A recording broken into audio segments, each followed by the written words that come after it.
Hello, this is Crystal Craven, a singer, a songwriter, and a worship leader who is passionate about sharing what God inspires. And this is your weekly devotional.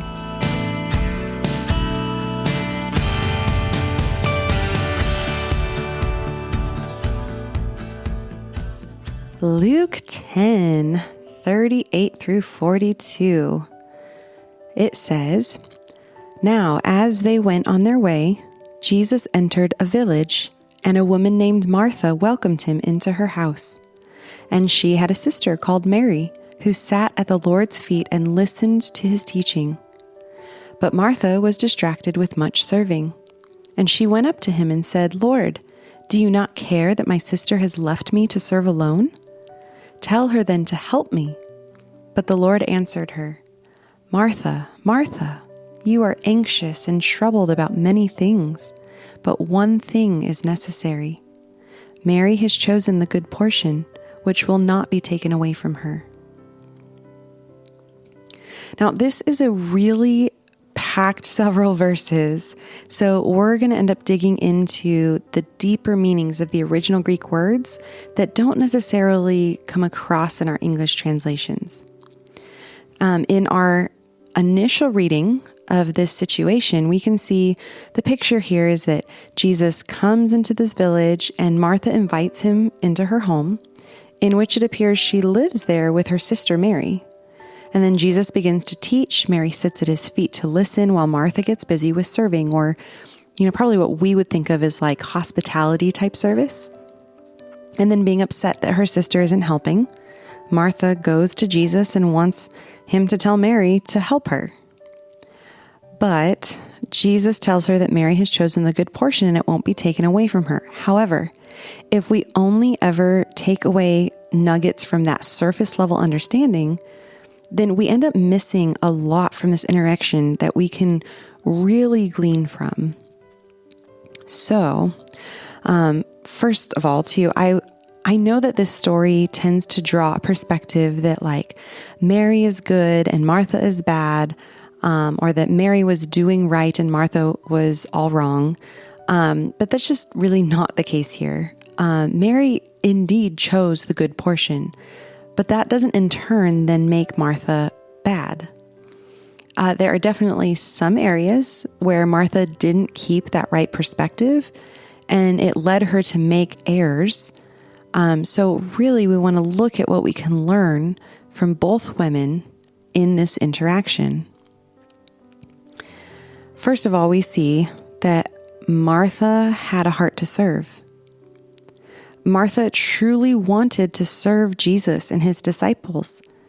She welcomed them into her home and was busy about serving them.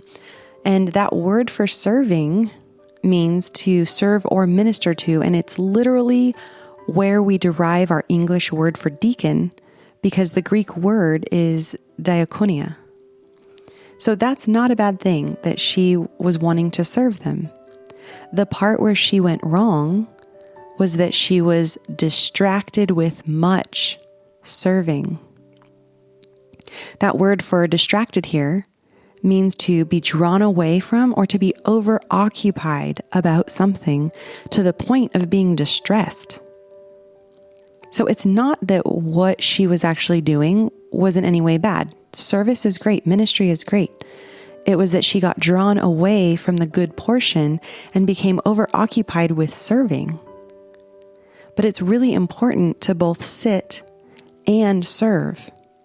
You can't effectively serve if you don't spend time sitting at Jesus' feet.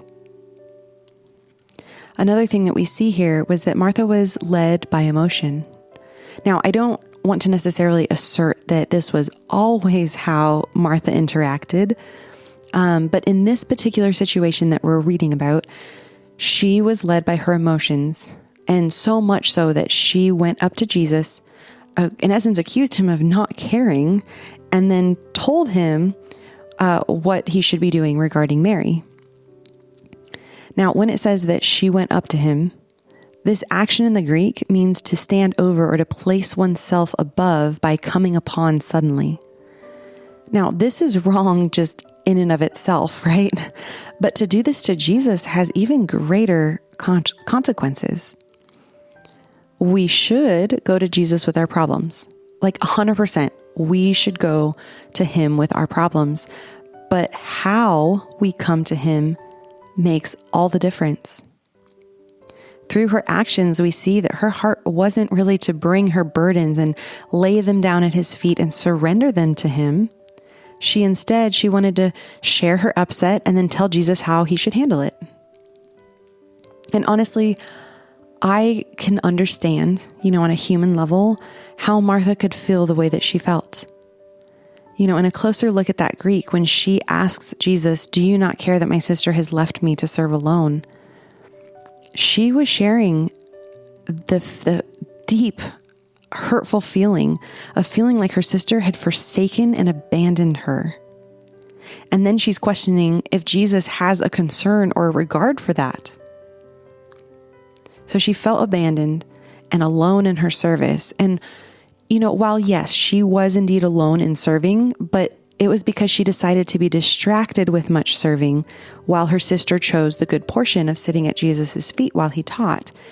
But Martha was not abandoned in the least, not by her sister and not by her Lord. Martha was important to Jesus. Now, Jesus' response to her has this mix of encouragement and correction. Clearly, Martha was emotionally distraught, right? And Jesus recognized that. And since part of his response was to acknowledge and tell her, yes, you are anxious and troubled with many things. But before he even said that, he said her name twice. Now, in our English language, saying her name twice may seem maybe merely like wanting to make sure he had her full attention, right? But in the Greek, there's another purpose for this. Think of the times when Jesus would say, "Truly, truly, I say to you," and then he says something, right? When someone wanted to emphasize something as important, they would say it twice. And here, Jesus says Martha's name twice. Jesus emphasized that although she does feel abandoned and alone, she is indeed very important to him.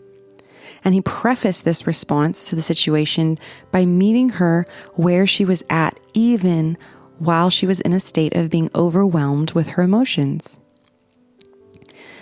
Now, in addition to showing her importance, right, that she is important to Jesus, it was important to Jesus that Martha realized what he was telling her. She didn't need to be